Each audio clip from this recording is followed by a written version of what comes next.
What are some of the kind of principles of good communication or storytelling that you used either back then, that you used when you were speech writing for Reagan? Well, and for know your audience, Reagan was a master at that. So each particular speech that, let's say, President Reagan gave, and some of his top speech writers, I was just a junior, but you had Ken Kachigian, who wrote his inaugural addresses, Peggy Noonan. There were others out there that were brilliant and had the privilege to work with this guy, and they all love him. Ken Kachigian just came out with a great book. He worked with Nixon and with them. But you got to know your audience, and you've got to be genuine. And Reagan was a master storyteller. He told a lot of childhood storytellers. He told stories when he was a radio announcer, early on, loved sports, a lot of analogies. So you got to be relatable, very relatable, right? Those are some of the key things. You've got to project, but you got to be relatable, and you've got to be genuine. You've got to be authentic, but know your audience. Yeah. If you have all those other qualities, but your audience doesn't care, doesn't matter. Exactly. So make it count. President Reagan was automatic. Yeah. He's one of the greatest human beings I've ever met in my life. He is a master communicator. He's mastered emotional intelligence. Very, very genuine man. And that's what made him so special. There's an old saying they say, they don't care, people say they don't care how much you know until they know how much you care. Very powerful. And he genuinely cared. He disagreed on issues with Tip O'Neill, who was a Speaker of the House, who was on the other side of the aisle. They were best friends. Isn't that amazing? That is amazing. There wasn't this, they weren't combative and ugly and divisive. They could disagree gracefully. 100%. Like each other. And they loved each other. Mm-hmm. And they talked about it and they teased about it. He was able to deal with people on both sides of the aisle, unite them together for a common mission and a common cause, and be extraordinarily successful. With our country, our economy, our military. We need more of that right now. Yeah. Getting along with the other side. So he was a master at emotional intelligence. He was a master at unity and bringing people together.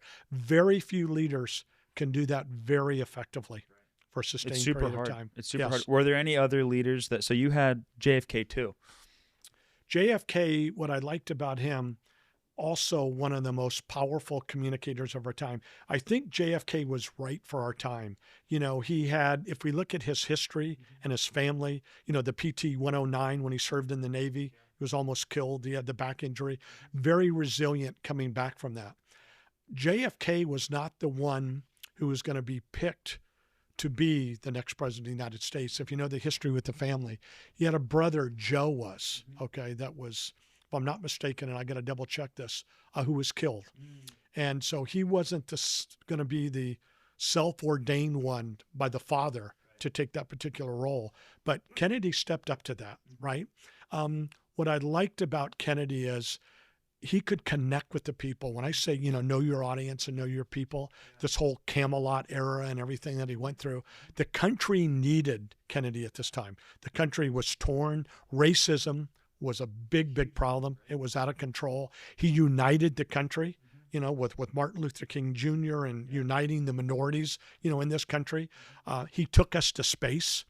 He's responsible for that. A new frontier. Right. The SEALs were created in 1961, the United States Special Forces, one element under him. So there's so many breakthrough things that he did. He was a pure servant for humanity.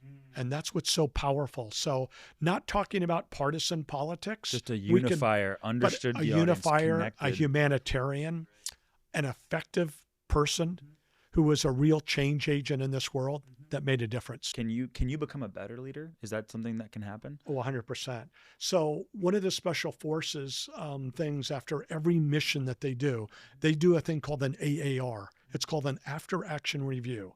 And what they do, they get together collectively in a room, no egos involved. If an ego shows up, it will be shot down very quickly, okay, with the peers.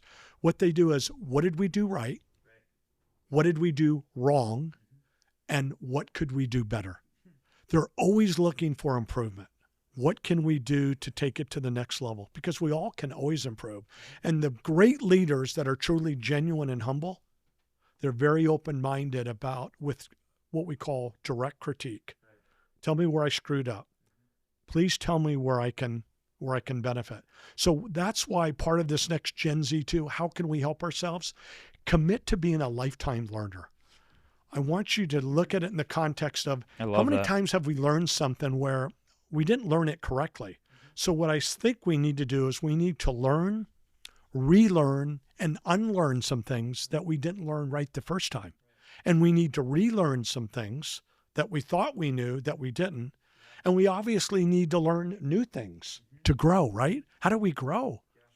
So be a full-time student. And that's one of the things that I'm very, very passionate about. I love to learn as much as I can. Love to grow.